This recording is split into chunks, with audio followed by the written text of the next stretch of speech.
Okay, so you know how everyone's talking about the energy transition, right? And Germany's really been in the thick of it. Yeah, Well, you sent us this critique by Professor Holgerwater, right. and it seems like you're ready to like really get into the weeds here Absolutely. because this is a complicated topic, and I think Yeah. Professor Water makes it clear right off the bat that he's not afraid to ruffle some feathers, No, he doesn't. to say the He least. really doesn't. And you can just tell from his opening line, the naivete scares me. Yeah. He's really concerned about how we're handling this whole shift to a new energy system. It's like he's sending up a flare saying like, "Hey everyone, wake up. This Uh, is the serious stuff." Pay attention. Yeah. But before we get into, all the details of his argument, I think it helps to know like who asked Professor Water. What's his deal? Well, he's a professor, obviously, Okay. but he's not just some talking head. Uh-huh. He's got a really deep background in renewable energy systems. Oh, so he knows what he's talking about. He does, and he's been teaching for a long time. So, Okay.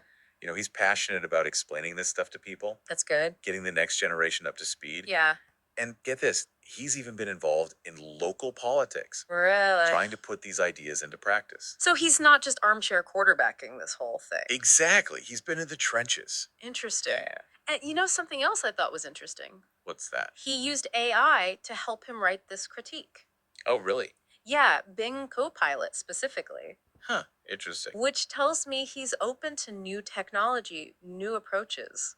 Yeah. Definitely not stuck in the past. Exactly. That's pretty cool. So, anyway, one of the things that jumped out at me was this idea of methodical doubt, Okay. which he borrows from the philosopher Descartes. Right. Now, I gotta admit, that sounds kind of intimidating at first. It sounds very academic. It does. Yeah.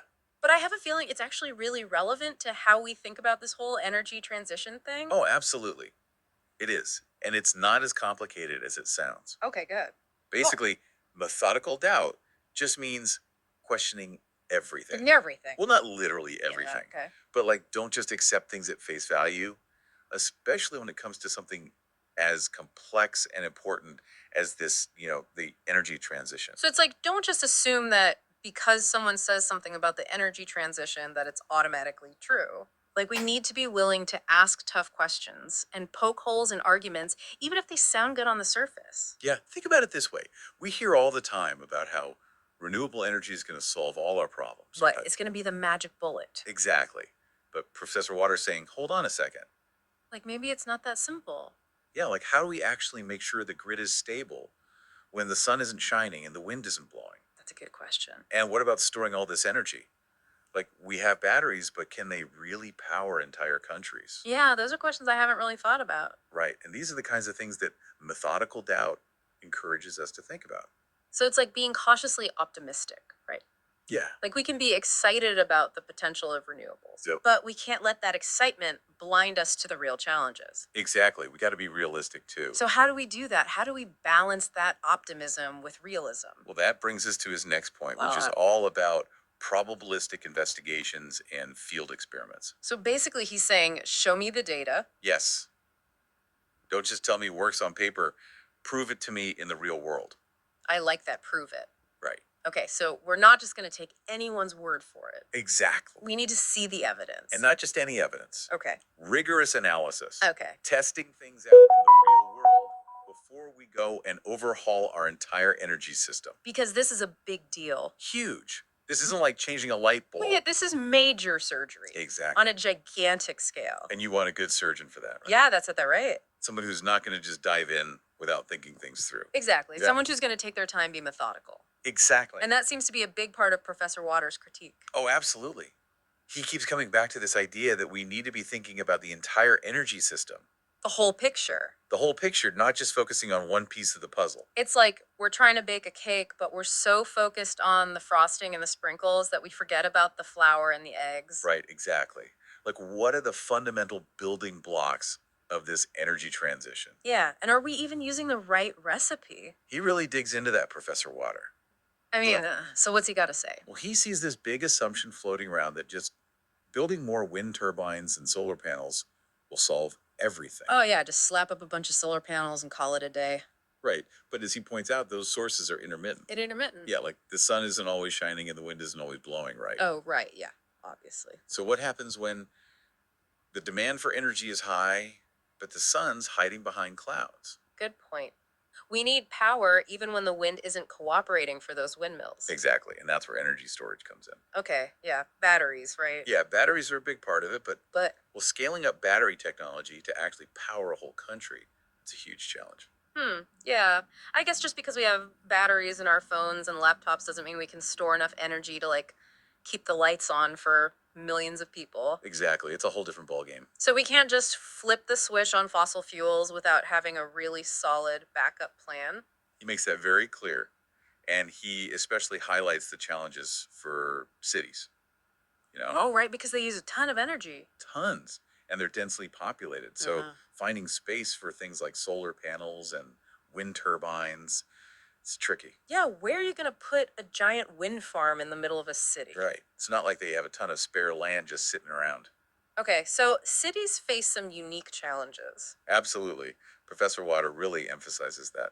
So it sounds like we need to be thinking about this on multiple levels. Not just the technology itself, but also where and how we're using it. Exactly. It's about the whole system, not just individual parts. And I feel like he's also getting at this other aspect of the energy transition that's kind of hard to talk about. Oh, you're talking about the long term view? Yeah, like are we thinking far enough ahead? He definitely thinks we're not. Mm. He's pretty critical of the short term thinking he sees in a lot of the proposed solutions. Like it's all about quick fixes instead of long term sustainability. That's his argument, exactly. Yeah. He thinks we're too focused on immediate comfort and economic gain. Which makes sense, right? I mean, it's easy to get caught up in what's happening right now. But are we sacrificing the future for the present? That's the question he's asking, and it's a big one. He's basically saying that we need to be thinking about future generations just as much as we think about ourselves. Yeah, because they're the ones who are going to inherit whatever mess we leave behind. Exactly, and it's their future that's at stake. Okay, so this is about more than just technology and infrastructure. It's also about ethics and responsibility. He brings up a really important ethical dimension to this whole debate. Hmm. And it's not just about the ethics of climate change. Okay, what else then? Well, he's also talking about the way we're having this debate about the energy transition. Okay, so he's not just critiquing the what, but also the how. Exactly. He says that the energy debate is often plagued by what he calls dialectical heuristic. Dialectical heuristic? What is that? Is that like some fancy philosophical term? It sounds really complicated, but it's actually pretty simple.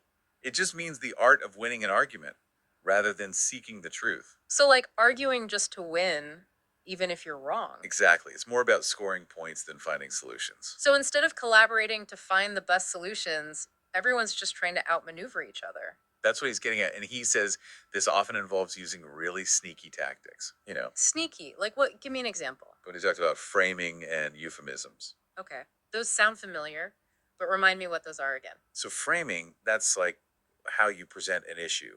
Like the same information can be spun in totally different ways. Okay. Yeah, I see what you mean. Like is a glass half full or half empty? Same glass, but totally different vibe. Exactly. So like you might see a headline that says new solar farm creates hundreds of green jobs, Okay, sounds great. right?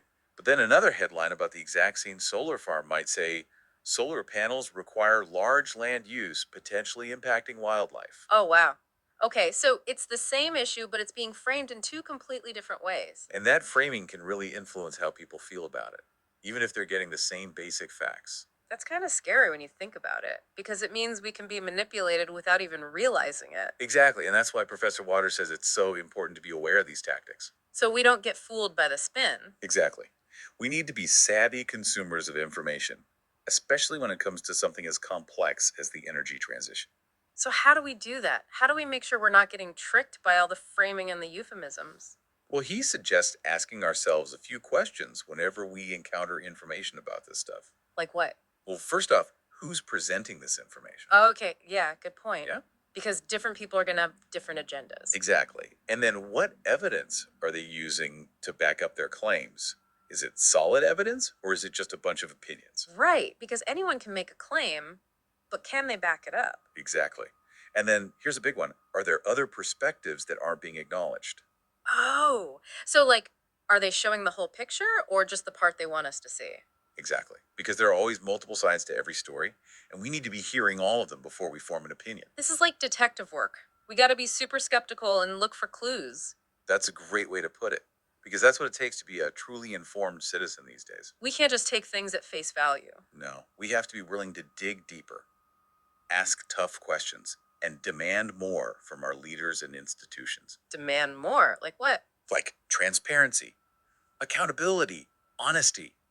We deserve to know the truth about the energy transition, even if it's complicated and messy. So, this is about more than just understanding the technical details. It's about being engaged citizens who are participating in the conversation. Exactly, because the energy transition is going to affect all of us. So we all need to be informed and engaged. Yeah. Professor Water has given us a lot to think about.